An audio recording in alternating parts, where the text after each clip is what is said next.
Palembang Menyapa.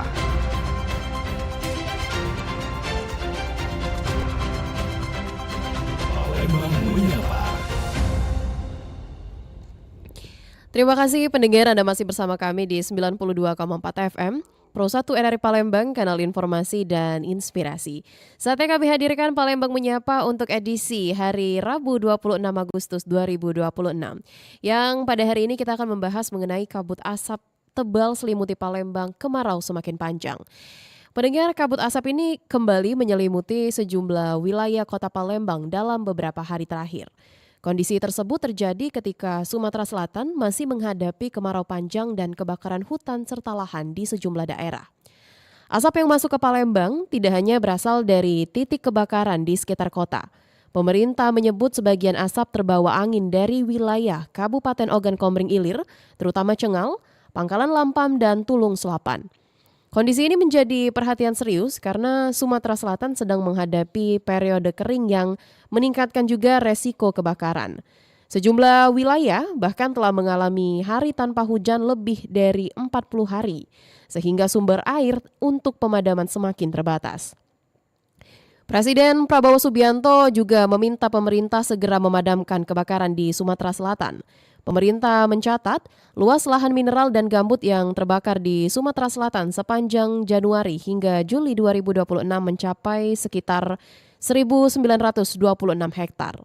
Pemerintah juga menambah dukungan untuk memperkuat penanganan karhutla. Dukungan tersebut pendengar meliputi eskavator, pompa air, sumur bor, kendaraan operasional, serta tambahan armada udara untuk patroli dan pemadaman. Di sisi lain, pemerintah daerah harus menghadapi dampak asap yang sudah dirasakan oleh masyarakat. Pemerintah Kota Palembang bahkan mengundur jam masuk sekolah dan mewajibkan siswa menggunakan masker untuk mengurangi paparan asap. Pertanyaannya, mengapa kebakaran ini masih terus terjadi ketika pemerintah sudah memperkuat personel dan juga peralatan?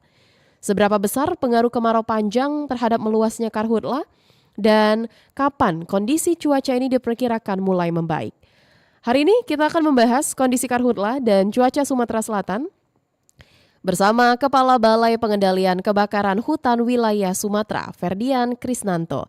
Selamat pagi, Pak Ferdian. Selamat pagi.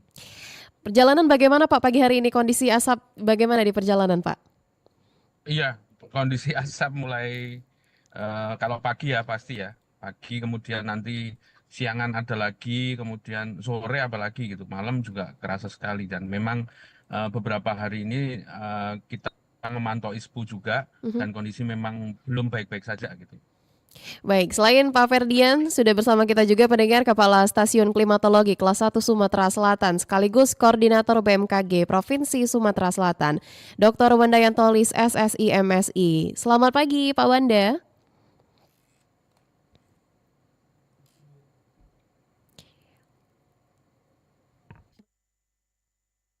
Selamat pagi Mbak Vina, selamat pagi Pak Ferdian. Baik, kalau Pak Wanda sendiri bagaimana, Pak, perjalanan menuju kantor pagi hari ini? Kebetulan saya rumah dekat kantor. Jadi Ya, tidak terlalu tepatnya di terdampak, luar. Pak, ya? Asap juga terlihat asap di lingkungan kami. Baik, pendengar. Kami juga undang Anda pendengar untuk bergabung bersama kami di line telepon 369977 atau di pesan WhatsApp di 0821 7927 9090 serta melalui kanal YouTube kami di Pro 1 Palembang dan juga live chat RRI Digital. Pendengar, Pak Ferdian dan Pak Wanda Yantolis, kita akan bahas bagaimana kondisi karhutla yang menyebabkan kabut asap di Palembang, sementara kemarau diprediksi masih panjang. Kita akan dengar terlebih dahulu laporan reporter Rian Apridani terkait Presiden Prabowo memimpin rapat penanganan karhutla di Sumatera Selatan. Areal yang masih terbakar hari ini 1.900 hektar, begitu. Presiden Republik Indonesia Prabowo Subianto memimpin rapat terbatas penanganan kebakaran hutan dan lahan di Posko Satgas Karhutla Provinsi Sumatera Selatan kemarin. Pertemuan ini dihimpun guna merespon lonjakan titik panas dan mempercepat pemadaman di area gambut yang meluas. Kalaksa BPBD Sumsel M. Iqbal Ali Syahbana melaporkan akumulasi titik panas di Sumatera Selatan melonjak drastis hingga menyentuh angka hampir 13.000 titik. Kabupaten Ogan Komering Ilir mencatat titik terbanyak sebesar 2.000 lebih titik, disusul Musi Banyu Asin dan Muara Enim dengan selisih sekitar 100 hingga 200 titik.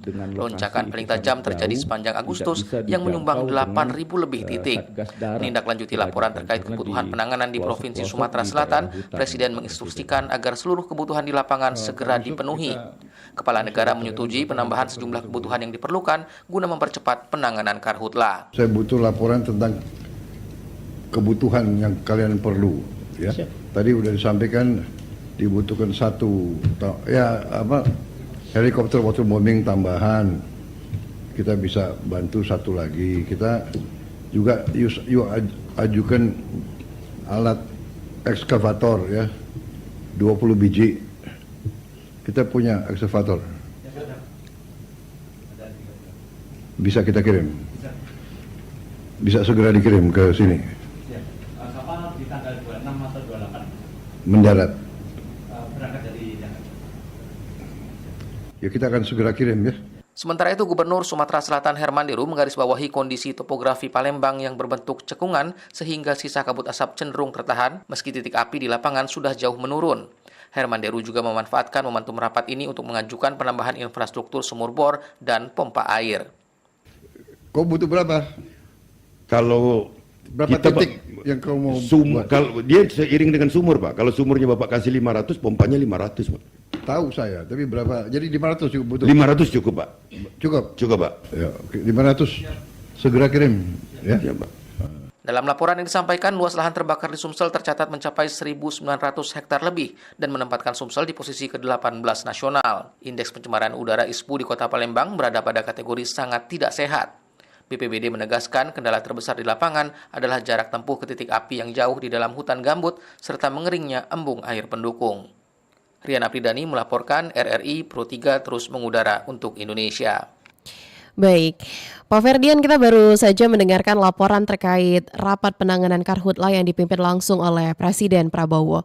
Bagaimana Bapak melihat arahan dan hasil rapat tersebut, Pak, khususnya dalam upaya penanganan karhutla di Sumatera Selatan?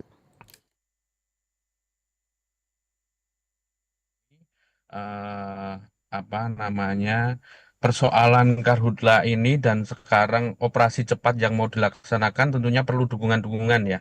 Dan memang langkah-langkah Pak Presiden mungkin bisa membantu mempercepat operasi lapangan tentunya. Kalau tadi misalnya ada kebutuhan alat berat, kebutuhan sumur bor, kemudian untuk embung-embung dan sebagainya, itu akan menunjang percepatan operasi lapangan karena memang lokasi-lokasi di pemadaman kami yang lumayan jauh, terutama di sekitar Oki, ya, di sekitar Oki yang bergambut, ini kondisi airnya semakin kering juga dan kami semakin jauh juga untuk mendapatkan air yang ideal untuk pompa kami gitu. Jadi memang nanti tentunya kalau alat-alat tersebut sudah datang, kami bisa dibantu untuk dimobilisasi ke lokasi-lokasi kami untuk mempercepat proses pemadaman. Jika kita lihat dari kondisi lapangan sekarang, Pak Ferdian, kabut asap ini kan sudah masuk ke wilayah Palembang. Seberapa serius, Pak, kondisi karhutla di Sumatera Selatan saat ini berdasarkan pemantauan Manggala Agni? Ya, kalau di kami ini, ya, semakin ke sini, semakin hari memang titik kebakarannya semakin banyak. Kemudian lokasi-lokasinya juga sudah sebagian besar di wilayah Oki ini adalah wilayah-wilayah yang gambut. Tentunya kalau kebakaran di gambut itu jadinya asap, dan ketika asap itu anginnya bertiup ke arah Palembang, ini akan lebih pekat lagi gitu karena memang Palembang terinformasi bahwa ada cekungan gitu yang membuat asap itu terjebak di area Palembang ini gitu. Dan nanti kalau kami, ya, diperlihatkan dari citra satelit, terlihat sekali asap dari Oki menuju Palembang, kemudian di sekitar Indralaya itu kan juga banyak kebakaran, ya, di sepanjang jalan itu akan menyatu lagi, itu ditambah lagi untuk ke arah Palembang ke utara lagi menuju ke Jambi. Di sekitar Jambi itu di arah Muba itu ada kebakaran besar di Muara Medak, di situ gambut juga dan terus akan masuk ke arah Jambi dan Riau. Jadi sumbangsih dari kebakaran di Sumsel bukan hanya berdampak di Sumatera Selatan dan sekitarnya, tetapi sudah kalau kita lihat dari citra satelit terlihat sekali itu mengarah ke arah Jambi dan Riau. Jadi dampaknya luar biasa lah untuk kita cermati bersama. Ogan Komering Ilir tadi disebutkan oleh Pak Ferdian menjadi salah satu sumber asap yang masuk ke Palembang, Pak. Adakah wilayah yang saat ini menjadi prioritas penanganan dan mengapa, Pak, wilayah tersebut sulit dipadamkan? Ya, tadi satu kondisi kebakaran di Oki sebagian besar di lokasi gambut dan gambutnya gambut dalam ya. Dan kondisi saat ini lokasi-lokasi tersebut aksesnya lumayan sulit. Kami harus menempuh beberapa jam dengan kendaraan double gardan, kemudian turun harus memakai jalan kaki lagi menuju ke dalam dan sebagian besar lokasi-lokasi tersebut eh, banyak tegakan-tegakan purun dan gelam gitu yang rapat sekali sehingga mobilitas kami pun terhambat gitu. Jadi yang saat ini dan luas gitu. Jadi posisinya itu seperti itu. Luas dan gambut sehingga butuh waktu. Kita yakin yang kita kerjakan. Kemudian kalau Pak Dayan nanti pasti akan menerangkan juga masih ada potensi hujan di beberapa hari ini. Kita berharap banyak itu juga akan membantu kami, membantu teman-teman Satgas Darat untuk di sekitar wilayah Oki. Biang asap di Oki itu harus diselesaikan untuk mengatasi masalah yang kabut asap di sekitar Palembang. Biangnya yang di Oki harus diselesaikan. Itu kuncinya sebenarnya. Baik, terkait lahan gambut yang disebutkan Pak Ferdian barusan, apa Pak yang membuat kebakaran di lahan gambut ini lebih sulit dikendalikan dibandingkan kebakaran di lahan mineral? Ya, kalau kita paham terkait dengan gambut tentunya ya, bahwa gambut itu adalah sisa-sisa vegetasi yang membusuk beratus-ratus tahun gitu, hampir sama dengan batu bara gitu. Tetapi itu masih mentahan gitu dan seharusnya sepanjang tahun gambut itu harus lembab dan basah. Nah, posisinya sekarang di lokasi-lokasi yang kebakaran yang gambut tadi, lokasi ini sudah kering, airnya susah dan adanya adalah bahan bakaran yang luar biasa di situ. Kebakarannya bukan hanya luas, tetapi masuk ke dalam.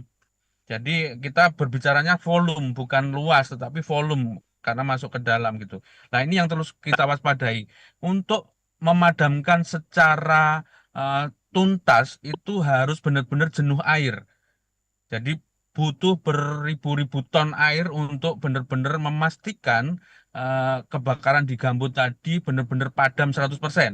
Jadi ini butuh waktu, sangat butuh waktu dan butuh kesabaran tentunya dan ketelitian. Ya, jika kita lihat dari sisi cuaca, kita ke Pak Wanda terlebih dahulu. Apa Pak Wanda yang sebenarnya sedang terjadi di Sumatera Selatan sehingga kabut asap ini begitu mudah Pak menyelimuti Palembang?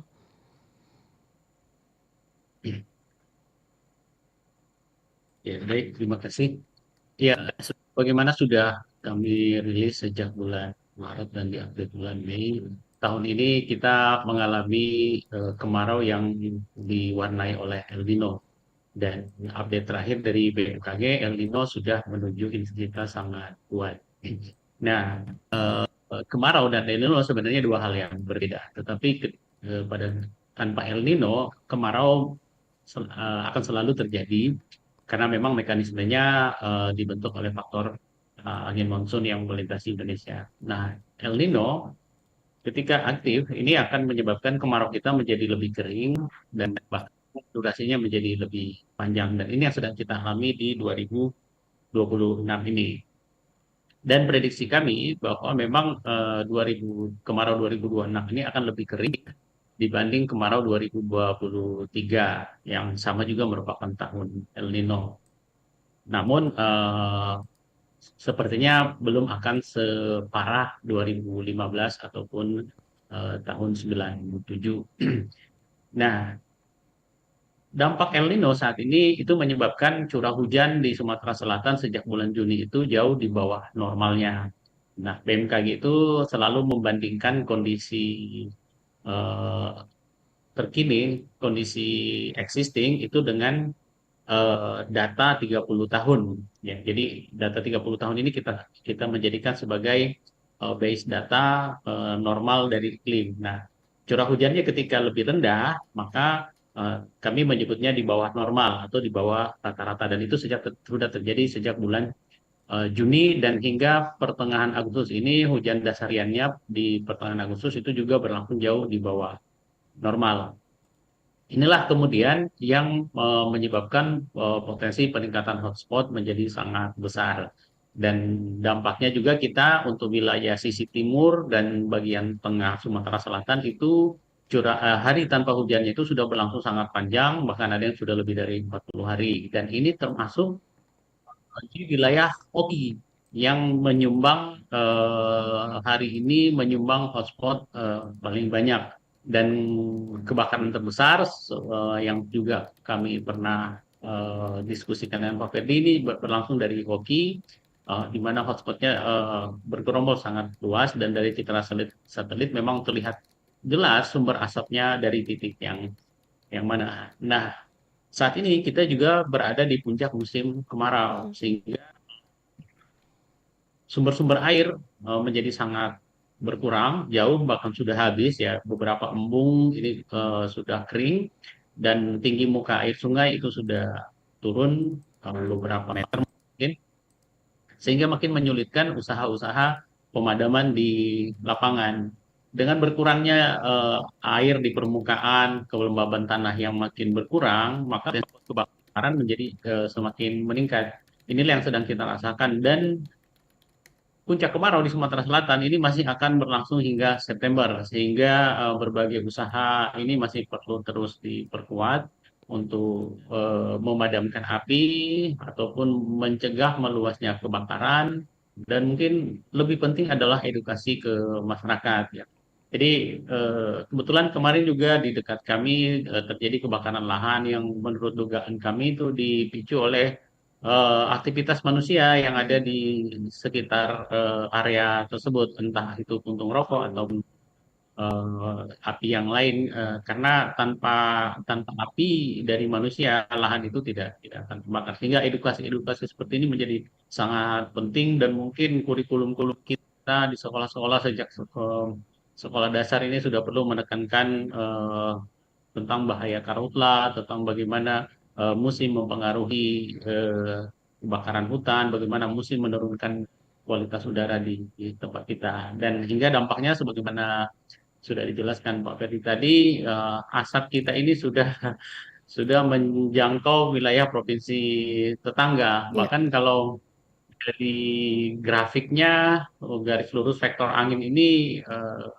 arah asap itu bahkan menjangkau hingga ke Sumatera Utara, meski memang butuh kajian lebih lanjut apakah asap di sana benar-benar yang bersumber dari Sumatera Selatan. Tapi memang area poligon sebaran asap itu memanjang dari Oki hingga ke wilayah hampir ke Sumatera Utara. Mungkin demikian. Baik, lalu bagaimana Pak Wanda kondisi atmosfer saat ini yang mempengaruhi pergerakan asap dari wilayah sumber kebakaran menuju ke Palembang, Pak? Iya, memang pertama dengan kemarau dan dengan El Nino itu atmosfer kita menjadi sangat kering ya, potensi pertumbuhan awan itu menjadi sangat rendah. Dan memang pada saat ketika kita kemarau itu kan karena monsun timuran, secara persisnya angin itu dari timur hingga tenggara menuju ke arah barat laut, dan itu melintasi dari Lampung, wilayah Oki masuk ke Palembang, terus ke Jambi dan Riau. Nah, vektor angin ini yang memang menyebabkan arah penyebaran asap kita menuju ke arah utara, barat atau barat laut dari Sumatera Selatan. Dan vektor angin ini adalah monsun timuran yang sifatnya kering, sehingga memang memperkecil potensi hujan.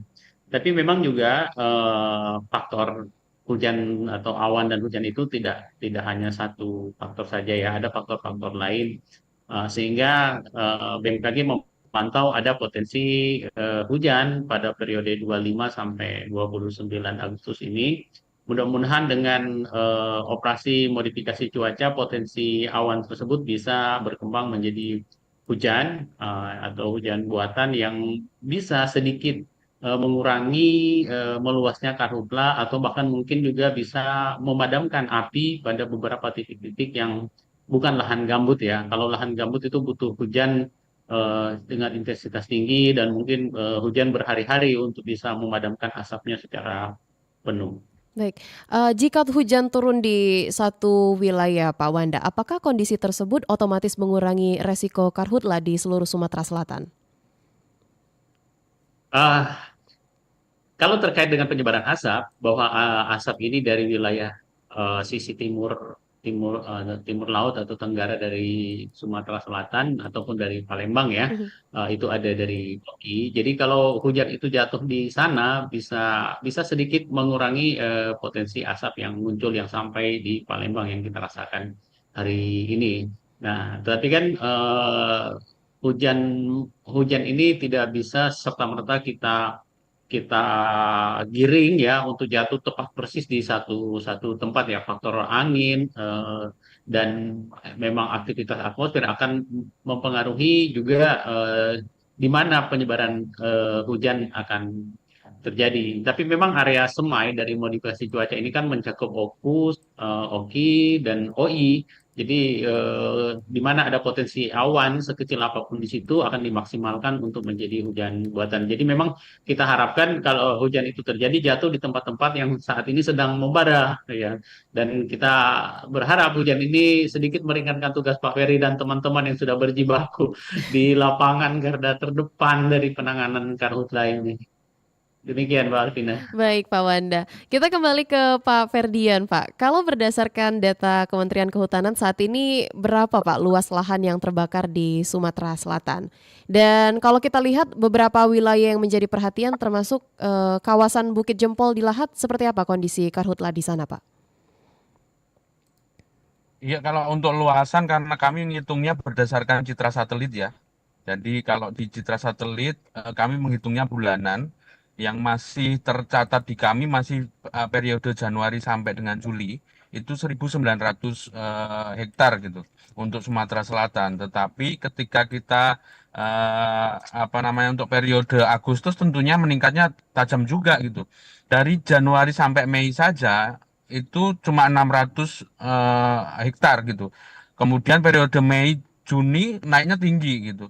Apalagi Agustus. Agustus ini ada beberapa spot lokasi kebakaran yang ratusan hektar yang memang sudah dipadamkan gitu. Jadi dan dalam proses pemadaman saat ini gitu. Pastinya nanti kalau luasan bisa jadi akan melebihi yang tadi yang saya sebutkan. Pasti akan lebih luas dari itu dan sampai dengan saat ini pun sampai tadi malam itu masih ada pemadaman di wilayah apa namanya beberapa wilayah bahkan di dalam kota Palembang pun ada kejadian kebakaran gitu. Jadi memang peningkatannya akan terus tajam kalau memang masih apa ada kondisi yang seperti ini. Kemudian Bukit Jempol kemarin terkonfirmasi bahwa sudah padam sekitar luasan sekitar 20 hektar dan teman-teman sudah posisi di sana sudah memastikan bahwa itu sudah padam gitu dan memang kita masih mengantisipasi beberapa lokasi-lokasi yang saat ini masih dalam proses nih. Semoga tidak meluas dan tidak ada kejadian-kejadian baru lagi yang akan menghabiskan energi juga untuk terus bergerak gitu. Baik Pak, saat rapat dengan Presiden Prabowo, Gubernur Sumatera Selatan ini kan menyebutkan meminta motor yang dimodifikasi Pak Ferdian. Apakah ini dapat membantu tim di lapangan nantinya Pak? Waduh, ini kalau di kami sendiri di Manggalakni Kementerian Kehutanan tentunya kami punya sarana prasarana sendiri ya yang memang sudah sesuai SOP kami. Mungkin nanti kendaraan dan sebagainya bisa untuk diperbantukan untuk teman-teman BPBD yang ataupun TNI Polri yang mungkin membutuhkan. Kalau di kami sendiri sampai dengan saat ini sarana prasarana masih cukup dan masih bisa untuk melakukan operasi lapangan. Baik, kita ke pesan WhatsApp dulu Pak Ferdian dan Pak Wanda. Ada dari Pak Zainal di Sako. Ini pertanyaannya, apakah BMKG ini melihat peluang hujan dalam beberapa hari ke depan yang cukup untuk mengurangi kabut asap dan membantu pemadaman karhutla, Pak? Di kawasan Sako, Sematang Borang atau Perumnas sekitarnya, asap terasa perih seperti baru terbakar pada sore hari. Malam semakin pekat lalu paling mengganggu pada pagi hari. Secara meteorologis, mengapa kondisi tersebut bisa terjadi? Silakan Pak Wanda. Ya, baik. Memang BMKG memiliki banyak tools untuk memantau atau melihat potensi atau memprediksi cuaca dan juga iklim. Selain observasi di darat, juga hasil dari citra satelit, kemudian processingnya menjadi modeling perkiraan cuaca, itulah yang menghasilkan prediksi cuaca. Dan hasil digital forecast memang menunjukkan ada potensi hujan di 27, 26 hingga 29. Meskipun untuk 25 ini, 25 kemarin itu hanya awan-awan tipis, tetapi kemudian pada tanggal 26 hari ini dari digital forecast BMKG ini memprediksi ada sebaran awan yang meluas dari arah barat ya, dari arah Empakawang, Pagar Alam ke arah tengah, Pali. Memang belum menjangkau Oki, tetapi mungkin nanti dengan jika OMC ini optimal, kita harapkan ada penantauan ke arah Oki yang bisa jatuh sebagai hujan. Nah, terkait kemudian kenapa asap pekat di sore hari atau di pagi hari, itu memang banyak faktor ya. Ketika satu titik polutan, semisal asap ini, itu juga adalah sebuah polutan yang terlepas dari sumbernya, untuk karirnya itu memang sangat bergantung pada kondisi atmosfer. Tidak ada faktor lain untuk itu. Kecepatan angin, kelembaban, dan suhu udara menjadi sangat berperan. Kemudian jarak. Jarak dari titik ketika polutan itu dilepaskan sampai ke tempat kita, itu juga sangat menentukan. Nah, dari pemantauan kami, berdasarkan arah angin yang dari timur ataupun tenggara, kami memasang 2 alat di Musi 2 dan di Talang Betutu. Itu memang ketika asap dari luar Palembang masuk terpantau di Musi 2, itu butuh sekitar 3-4 jam untuk sampai wilayah di Talang Betutu atau wilayah barat laut dari kota Palembang. Jadi misalnya asap itu tiba jam 3 subuh terpantau di alat kami di Musi, maka jam 6 pagi atau jam 7 pagi baru terasa di Talang Betutu. Nah, kemudian kalaupun karena asap ini terus diproduksi terus-menerus 24 jam, jadi tetapi dia tidak seperti air mengalir ya. Di perjalanan juga dia akan mengalami berbagai turbulensi, golakan, penyebaran, sehingga paket-paket itu tidak konstan untuk sampai di wilayah kita. Dan ketika pada saat itu dia mengumpul, jika misalnya di arah ke arah bandara sana terpantau jam 6 sore, itu berarti sudah sekitar jam 3, jam 2, jam 3 sore sudah masuk di sisi timur ataupun yang terpantau di daerah Musi 2. Nah, kemudian juga penyebaran ataupun siklus ataupun osilasi dari asap ini terkait juga dengan aktivitas pemadaman. Nah, kenapa pada awal-awalnya asap ataupun peningkatan pencemar PM2,5 itu terpantau di pagi hari,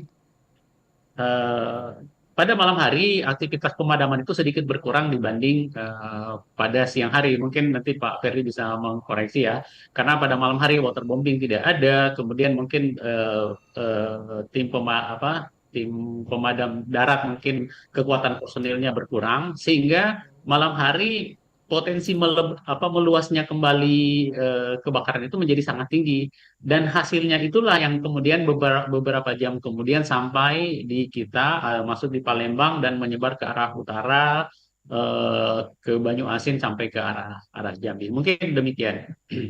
Baik, kita terima telepon terlebih dahulu dari pendengar di 369977. Sudah ada pendengar bergabung. Pro 1, selamat pagi. Pagi Mbak Pina, Dengan siapa di mana, Mbak? dari Ellen di Pelaju. Mbak Ellen, silakan, Mbak.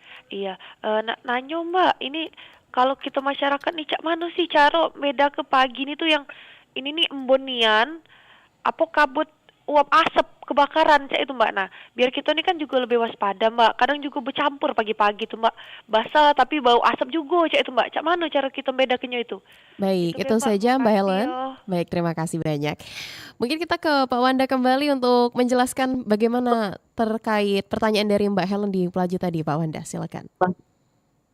Iya, memang dari pantauan kami untuk 4 hari ini yang terjadi di pagi hari itu campuran dari kabut uap air dengan asap. Bagaimana membedakannya? Ya,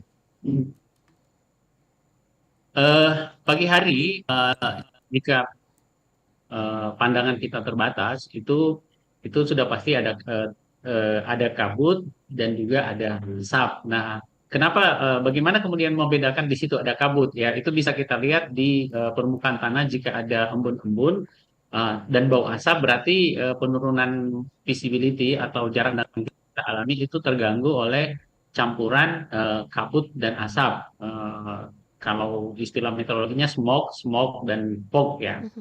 Nah, pada siang hari itu lebih cenderung kepada asap atau haze karena pada siang hari kabut sudah tidak ada, sudah menguap oleh oleh sinar matahari, oleh panas sinar matahari. Sehingga jadi untuk di pagi hari itu pertama jarak pandang itu lebih dipicu oleh kabut. Jika ada bau asap maka itu berarti smoke atau kabut asap atau kalau istilah dulu disebut asbut, asap kabut begitu. Tapi sekarang kita lebih cenderung menyebutnya kabut asap gitu. Nah, dulu penyerapan dari istilah smoke atau smoke dan fog itu asap dan kabut itu dulu istilahnya asbut, tapi sekarang kita lebih familiar menggunakan kabut asap. Nah, pada siang hari untuk Kota Palembang itu kan kabut hampir mustahil ada. Sehingga kalau jarak pandang berkurang, udara kabur, apalagi memang jelas-jelas bau asap itu sudah pasti karena asap. Gitu. Baik, melanjuti pertanyaan dari WhatsApp yang dari Pak Zainal tadi. Tadi sudah dijelaskan oleh Pak Wanda terkait cuaca. Tadi menyinggung juga Pak Ferdian mengenai sore hari ini terasa perih. Berarti aktivitas pembakaran ini terjadi pada sore dan malam hari. Bagaimana penjelasannya Pak Ferdian?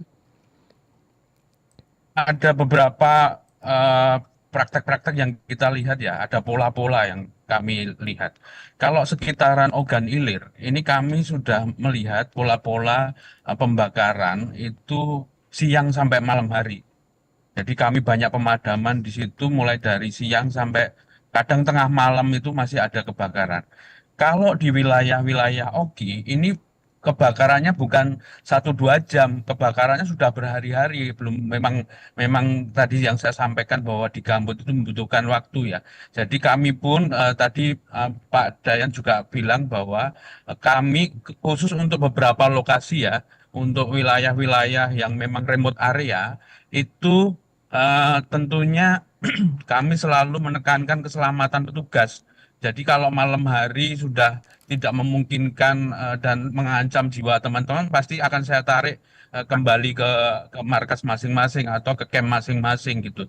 Jadi itu yang strategi yang sekarang kami gunakan dan kami selalu kejadian-kejadian di masing-masing lokasi, di masing-masing kabupaten kota ini beda-beda. Ini yang sekarang kita sedang mencoba memproses terus dan melihat pola-pola ini bagaimana cara mengatasinya dan tentunya bukan hanya kerja kami. Ini informasi-informasi ini kami share juga kepada teman-teman Polri yang menjadi garda terdepan untuk penegakan hukum. Baik, kembali kita ke pesan WhatsApp lagi. Ini ada dari Readi Sudirman. Pertanyaannya mungkin untuk Pak Wanda nih. Pagi ini sedikit gelap, ini mendung atau matahari lagi ketutup asap ya Mbak? Gimana penjelasannya Pak Wanda? Nah, iya. Ini perpaduan semua. Ya, kita ada dari citra radar, kita ada awan-awan tipis di atas kita. Kemudian dari data PM2,5 yang memantau sebaran asap juga memang ada asap yang masuk di kita. Kalau kabutnya sudah tadi pagi sudah mungkin sekarang kabutnya sudah tidak ada. Jadi ini apa dalam istilah meteorologinya haze, ada partikel padat yang menghalangi sinar matahari, dan di samping juga karena ada awan-awan tipis di sekitar Palembang ya. Jadi ini yang menghalangi sinar matahari yang sampai atau yang kita rasakan pagi ini. Mungkin begitu. Sebenarnya pada waktu seperti apa Pak, masyarakat ini biasanya perlu paling waspada terhadap konsentrasi asap di Palembang berdasarkan pola angin dan juga kondisi atmosfer? Oh iya, pada awalnya itu konsentrasi tertinggi itu ada di dini hari ya, jam 7 pagi. Tapi sekarang sepanjang hari kondisi PM2,5 itu berada pada kondisi tidak sehat sih. Jadi jika terpaksa memang beraktivitas di luar ruangan ya seperti Pak, ini tidak mungkin dalam ruangan itu kan alat pelindung diri itu sangat penting ya, masker, kacamata, dan mungkin baju lengan panjang. Bahkan kalau memang perlu menggunakan sarung tangan ya untuk menghindari paparan dari asap dan partikel-partikel yang bisa terhirup atau masuk sehingga berdampak buruk pada pernapasan kita. Jadi untuk kondisi saat ini hampir sepanjang hari kondisi PM2,5 indikator adanya asap ini itu berada pada kondisi kondisi tidak sehat dan fluktuatif itu menuju sangat tidak sehat hingga beberapa kali berbahaya, walaupun kemudian cepat turun ke kondisi tidak sehat. Baik, kita terima telepon kembali. Pendengar sudah bergabung di 369977. Pro 1, selamat pagi. Selamat pagi. Dengan siapa di mana Bapak? Dengan Pak Yana di Muara ini. Pak Yana di Muara Enim. Ya, Baik. saya kan mau nanya ini ya. Baik, silakan Pak. Ya, begini. Kalau pendapat saya ya kan, ya masalah asap dengan api ini yang nggak bisa dicegah ya kan. Ya, gimana kita menyikapinya? Kita bertanggung jawab semua, walaupun rakyat bertanggung jawab semua. Gimana kita menyikapinya? Itu aja Mbak ya. Baik, itu saja Pak Yana ya. Ya. Assalamualaikum warahmatullahi wabarakatuh Mbak. Waalaikumsalam warahmatullahi wabarakatuh. Dari Pak Yana di Muara ini mengenai apa yang bisa dilakukan masyarakat terhadap cara menyikapinya untuk karhutla ini. Mungkin kita ke Pak Ferdian terlebih dahulu Pak untuk menanggapi pertanyaan dari Pak Yana di Muara Enim. Silakan Pak. Saya tentu setuju ya bahwa peran masyarakat ini harusnya menjadi yang paling besar dampaknya gitu. Jadi mulai dari pencegahan seharusnya kita semua berperan gitu. Dan memang kalau kita lihat sendiri di lapangan hampir 100% sendiri kebakaran ini terjadi dari ulah manusia. Entah disengaja atau tidak gitu. Disengaja misalnya untuk pembukaan lahan, untuk pembakaran sampah tapi kemudian tidak terkendali, macam-macam gitu. Kemudian yang tidak disengaja misalnya pada saat mancing membiarkan api itu tetap menyala untuk mengusir nyamuk dan sebagainya. Banyak sekali modus-modus yang kita temukan, tetapi hampir sebagian besar itu adalah ulah manusia. Bagaimana menyikapinya? Ya ini yang harus kita cegah. Praktek-praktek yang tidak bijaksana inilah sebenarnya yang bisa kita cegah. Dan itu tentunya bukan hanya peran pemerintah, tetapi kita semua harus bersikap dan harus mempraktekkan hal-hal yang bijak untuk menyikapi ini gitu. Jadi hentikanlah kondisi seperti ini, hentikan praktek-praktek membakar lah. Untuk alasan apapun, sekarang kondisinya tidak baik-baik saja, sudah ekstrim. Jadi kami pun mohon dengan sangat untuk semua pihak kalau memungkinkan menjauhi praktek-praktek membakar lah. Terutama pada kondisi-kondisi banyak bahan bakaran ataupun ketika angin yang besar seperti ini. Jadi nantinya takutnya tidak terkendali. Dan ini yang kita khawatirkan sebenarnya. Baik, bagaimana tanggapannya untuk Pak Wanda terhadap tanggung jawab masyarakat di karhutla ini Pak? Iya, kami sepakat dengan Pak Ferdian. Karhutla ini tidak kerja satu pihak, pemerintah ataupun swasta ataupun peneliti ya. Ini kerja dari banyak pihak, dan untuk di lapisan terkecil dan pada lingkup paling kecil kita sendiri yang memang perlu disiplin untuk tidak ikut menyumbang potensi munculnya api. Contoh sederhana yang kami lihat saja di sekeliling kami, begitu kan, pada lahan-lahan yang banyak semaknya sudah mati, terlihat warga dengan entengnya merokok dan membuang puntung rokok sembarangan. Ini kan sangat sangat berbahaya. Artinya edukasi juga kepada mereka agar masyarakat juga mau tergugah bahwa karhutla ini tanggung jawab bersama, bukan tanggung jawab hanya dibebankan kepada pemerintah saja. Dengan kesadaran kita sendiri mencegah, membatasi, menghindari kegiatan yang sifatnya membakar, itu sudah sangat sangat membantu. Dan memang perlu juga penekanan bahwa ini adalah tanggung jawab bersama ya, yang kami lihat dalam skala kecil pun dan mungkin pada skala besar akan lebih parah. Ketika tim-tim pemerintah, tim relawan bekerja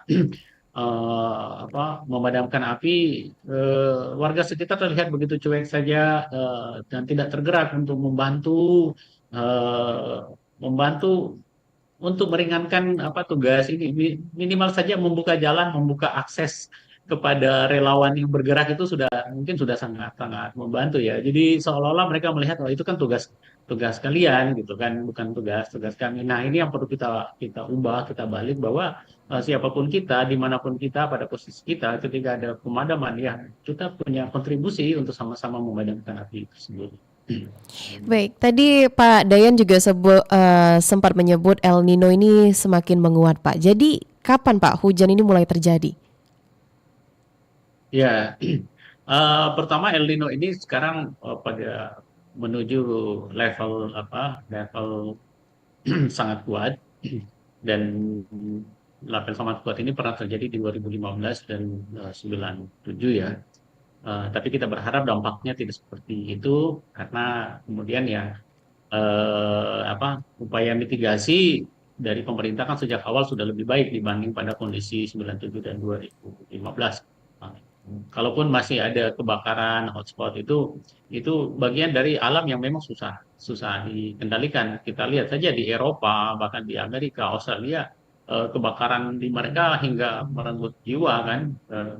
Dan artinya alam ini memang sangat sulit untuk bisa dikendalikan. Yang kita lakukan adalah antisipasi dan mitigasi. Nah, El Nino ini diprediksi puncaknya ada di Desember Januari 2007. Tapi tolong untuk dicatat, bukan berarti kemarau kita akan sampai di sana. Kemarau kita akan berlangsung pada hingga pertengahan Oktober ataupun akhir Oktober.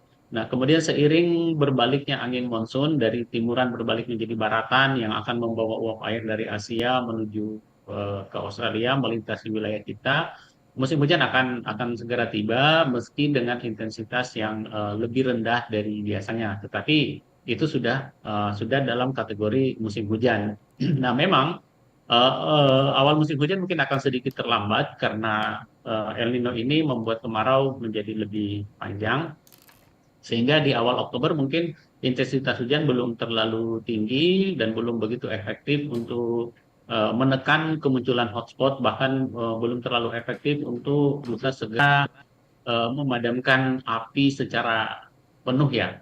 Saya menggunakan secara penuh, artinya pemadaman oleh tim di lapangan itu juga sudah upaya pemadaman, tapi misalnya seperti lahan gambut yang disebutkan Ferry, itu butuh hujan yang sangat tinggi untuk benar-benar menjangkau lapisan di bawah, memadamkan bara api yang ada di sela-sela di lapisan bawah dari gambut. Pemadaman mungkin yang kita lakukan di lahan gambut itu baru bisa memadamkan yang di permukaan saja ya. Dan cenderung asapnya masih akan tetap ada. Mungkin demikian. Ya, pemerintah ini kan juga mengandalkan operasi modifikasi cuaca ya, Pak Dayan. Dalam kondisi atmosfer seperti sekarang, seberapa besar Pak peluang OMC ini menghasilkan hujan yang efektif untuk membantu penanganan karhutla? Ya, memang dalam skala bulanan potensi untuk hujan itu kecil, tetapi kemudian kan cuaca ini bergerak dinamis dalam skala jam ke harian. Nah, potensi skala jam ke harian ini yang dipantau lebih singkat, 3 sampai hari dan sudah kami sebutkan di awal, BMKG memiliki modeling memantau potensi pertumbuhan awan sehingga ketika awan-awan ini diprediksi muncul, maka OMC direkomendasikan. Tapi kan proses OMC itu kan tidak serta-merta kita merubah halaman lembar buku ya. Ada proses di dalamnya mendatangkan armada, menyiapkan bahan untuk semai. Nah, tetapi upaya untuk itu kan tetap ada. Jadi sekecil apapun peluang OMC ketika potensi awan itu ada, itu akan tetap dilakukan. Memang mungkin pada skala skala skala 1 bulan itu potensinya kecil, tetapi dalam skala harian di mana potensi awan itu terpantau hingga sampai tanggal 29, kita harapkan ini menjadi lebih besar dan kita harapkan bersama hujan bisa segera turun untuk dari hasil modifikasi cuaca ini juga. Mungkin begitu. Baik, kita ke kanal YouTube Pro 1 Palembang terlebih dahulu. Ini ada pertanyaan yang cukup menarik mungkin untuk ke Pak Ferdi ya. Dari Pratama Anggara, Pak. Pertanyaannya, tepung ubi emang bisa ngeredam api ya, Pak? Gimana nih Pak Ferdi? Iya, sampai dengan saat ini kami belum memakai ya tentunya ya. Nanti biar diuji dulu, kami masih konvensional sampai dengan saat ini. Kami mengandalkan pompa dan air yang kami ada juga cairan khusus, tetapi memang tidak diaplikasikan di semua pemadaman karena memang ada kekhususan-kekhususan yang perlu kami kerjakan juga. Dan ini kami melaksanakan pekerjaan pemadaman tentunya tidak sembarangan juga. Kami ada SOP, kami ada pelatihan yang lama dan tentunya kompetensi pemadam dalam hal ini adalah Manggala Agni itu teruji bertahun-tahun. Jadi memang kami sampai dengan saat ini melakukan operasi-operasi yang memang sesuai dengan standar kami dulu gitu. Belum sampai extraordinary seperti itu. Baiklah, ini kan sebanyak 954 personel Manggala Agni tersedia di Sumatera, Pak Ferdi. Dengan tingginya eskalasi di Sumatera Selatan ini, apakah jumlah personel tersebut masih mencukupi sampai saat ini, Pak? Iya, tentunya kami tidak kerja sendirian ya. Kami juga ada di beberapa pemadaman, ada teman-teman dari BPBD, ada Polri, TNI, RPK swasta juga banyak juga gitu. Jadi tentunya kalau sekarang di posisi di Sumatera Selatan sendiri kami sudah menarik teman-teman dari Jambi, Manggala Agni Jambi, sudah masuk ke Palembang sudah sejak 3 minggu yang lalu dan kami sedang bekerja banyak ini untuk wilayah OKI dan OI. Ini sedang kami kerjakan dengan perbantuan-perbantuan dari teman-teman Manggala Agni yang memang sudah existing yang di Sumatera Selatan dan Satgas lain tentunya. Baik, kita kembali ke kanal YouTube Pro 1 Palembang lagi. Ini sudah ada beberapa pertanyaan masuk dari pendengar. Ada dari Rini Sudirman. Gak bisa dipercepat ya Pak, kabut asap ini habisnya. Bengek banget ini, jujur batuk pilek sekeluarga. Melanjuti pertanyaan ini ada lagi dari Junida Joker, Pak Wanda. Kondisi seperti ini nampaknya terjadi setiap tahun. BMKG juga kan sudah memprediksikan dari kemarin kalau puncaknya Agustus dan juga September. Apakah sudah ada antisipasi sebelumnya seperti persiapan alat? Bagaimana nih Pak? Ke saya? Iya Pak. Ya, iya. BMKG memang sejak bulan Maret memantau potensi kemunculan El Nino yang pada awalnya diprediksi moderat hingga kuat. Namun kemudian pada Mei berdasarkan pemantauan terakhir memang El Nino menuju kuat sangat tidak kuat dan tentunya informasi ini sudah disambut oleh berbagai pihak ya. Pemangku kepentingan terkait untuk melakukan langkah-langkah antisipasi. Nah, tentu bagaimana persiapan langkah itu di lapangan, Pak Ferdian akan lebih bisa merinci persiapan tersebut di tingkat kami ya berbagai koordinasi untuk penguatan, pengecekan dan pembentukan satgas di tingkat provinsi dan tingkat di lapangan itu yang kami perhatikan itu sudah berlangsung sejak dari awal. Jadi upaya pemerintah untuk itu dan mewujudkan kehadiran pemerintah untuk mengatasi ataupun mengantisipasi karhutla ini sudah ada. Mhm. Jadi untuk perlengkapan dan lain mungkin Pak Ferdian bisa merinci lebih lanjut. Baik. Bagaimana Pak Ferdian? Iya, kami dengan Pak Dayan ini sudah woro-woro sudah di awal tahun lalu ya Pak Dayan ya, kita sudah koordinasi cepat juga untuk antisipasi El Nino sebenarnya. Tetapi memang kondisinya tidak sesederhana yang diperlihatkan gitu.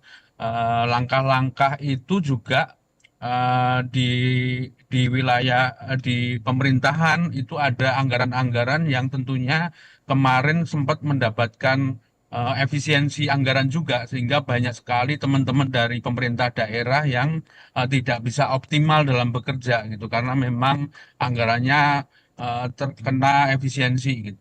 Tetapi itu bukan alasan juga. Kalau di kami sendiri di awal tahun sudah Pak Dayan mengeluarkan warning seperti itu, kami di awal tahun sudah mulai antisipasi dengan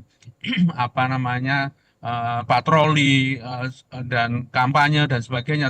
Istilahnya kami sudah berbuih-buih lah untuk melaksanakan menyampaikan kepada semua masyarakat bahwa akan ada kemarau yang panjang, kemudian El Nino dan sebagainya. Tetapi kembali lagi bahwa permasalahan di kita adalah merubah perilaku. Kita perlu proses panjang dan melibatkan banyak pihak. Dan tentunya kebakaran itu bukan hanya satu dimensi saja, tetapi dia banyak sekali persoalan yang berkaitan dan menimbulkan kebakaran itu gitu. Di kita sendiri di Sumatera Selatan misalnya ada banyak sekali isu yang terkait. Misalnya konflik lahan, kemudian ada kelola gambut yang kurang bagus, kemudian pertanian yang masih memakai penyiapan lahan dengan membakar, dan perilaku-perilaku lain yang memang seharusnya tidak seharusnya dirubah gitu. Dan tentunya ini menjadi PR panjang dan tentunya tadi apakah bisa dipercepat atau tidak ya kita terus berproses. Kita terus berproses dan kita yakini bahwa yang kita kerjakan terukur dan kita punya target harian juga. Kita banyak tidak ada penambahan titik-titik baru pada saat kita mengerjakan yang saat ini. Jadi tidak ada masalah baru lagi nih ceritanya gitu. Dan ini sedang kita upayakan dengan sangat dan kami butuh dukungan dari semua pihak tentunya. Baik, karena lintas waktu kita hampir menunjukkan pukul 9 waktu Indonesia Barat, mungkin untuk penutup pagi hari ini Pak, ke Pak Ferdian terlebih dahulu. Kalau kita ingin kabut asap seperti sekarang ini tidak kembali terjadi Pak Ferdi, mana yang harus lebih diperkuat? Pencegahan, kesiapan pemadaman, atau pengelolaan wilayah rawan karhutlah? Iya, kalau kalau preventif nantinya pastinya pencegahan itu paling utama. Selalu kami bilang bahwa pencegahan itu paling utama karena kalau sudah chaos itu akan berat sekali dan penanganan akan butuh waktu, butuh tenaga, butuh sumber daya yang sangat banyak dan itu menguras energi. Kita lebih prefer untuk melakukan pencegahan-pencegahan tentunya. Dan saat ini kalau untuk kita pada jangka pendek ini diperlukan effort, diperlukan dukungan semua sumber daya yang kita butuhkan dalam hal ini untuk mempercepat operasi-operasi pemadaman. OMC dikerjakan, pasukan darat juga melaksanakan tugasnya semaksimal mungkin, dan tentunya bagi semua masyarakat, please stop membakar. Itu kuncinya. Jadi tidak ada masalah baru, kita biar semua fokus untuk melakukan operasi-operasi lapangan. Baik Pak Dayan, silakan Pak. Kalau kita ingin kabut asap ini seperti sekarang tidak kembali terjadi, mana Pak yang harus lebih diperkuat? Pencegahan, kesiapan pemadaman, atau pengelolaan wilayah rawan karhutlah Pak? Iya, jadi sudah sebagaimana disampaikan Pak Ferdian dan juga bagaimana analogi pada kesehatan ya, mencegah itu lebih baik daripada mengobati ya. Jadi kita akan menekan jauh lebih banyak biaya ketika pencegahan ini lebih efektif. Berapa banyak ketika dalam bentuk penanganan, berapa banyak biaya pengerahan pasukan, penyiapan armada, kemudian sewa seperti sewa heli waterbombing, heli patroli, operasi modifikasi saja yang dalam 10 hari itu menelan miliaran dibanding kemudian dengan pencegahan, edukasi. Memang hasilnya tidak seketika terlihat, tetapi itu jauh lebih efisien dan efektif untuk jangka panjang, dan kembali edukasi kepada semua pihak itu menjadi penting ya. Nah, tapi memang kesiapsiagaan juga penanganan wilayah juga menjadi penting, dan perlu diingat juga kondisi alam ini tidak seperti laboratorium yang bisa kita kontrol ya. Alam hutan ini sesuatu yang sangat besar. Manusia itu hanya titik kecil di luasan wilayah kita. Jika kita bercermin ke negara maju, mereka sendiri pun masih kewalahan menangani kebakaran hutan dan lahan mereka. Jadi tantangan bahwa upaya ikhtiar kita itu tentu ada, bahwa kita butuh teknologi yang lebih baik lagi untuk bisa lebih memahami kondisi alam yang ada, dan itu dimulai dari edukasi yang berkelanjutan di masyarakat. Baik, terima kasih banyak Pak Dayan untuk waktu, informasi, dan juga edukasinya pagi hari ini. Semoga penelitian dan berbagai upaya yang dilakukan BMKG terus memberikan manfaat Pak ya bagi masyarakat Sumatera Selatan. Sukses selalu Pak Dayan. Terima kasih Mbak. Baik, dan juga kami ucapkan terima kasih kepada Pak Ferdian untuk waktu dan informasinya pagi hari ini Pak. Terima kasih juga untuk seluruh tim Pak Ferdian yang terus berupaya menangani dan memadamkan karhutla. Semoga selalu diberikan juga kelancaran dan keselamatan dalam bertugas. Sukses selalu Pak Ferdian. Amin. Terima kasih. Terima kasih. Baik, dan untuk Anda pendengar, terima kasih telah bergabung bersama kami di Dialog Palembang Menyapa untuk edisi hari Rabu 26 Agustus 2026. Saya Alvira Damayanti pamit undur diri dari Dialog Palembang Menyapa. Tetap dengarkan kami di Pro 1 RRI Palembang, kanal informasi dan inspirasi. Palembang Menyapa.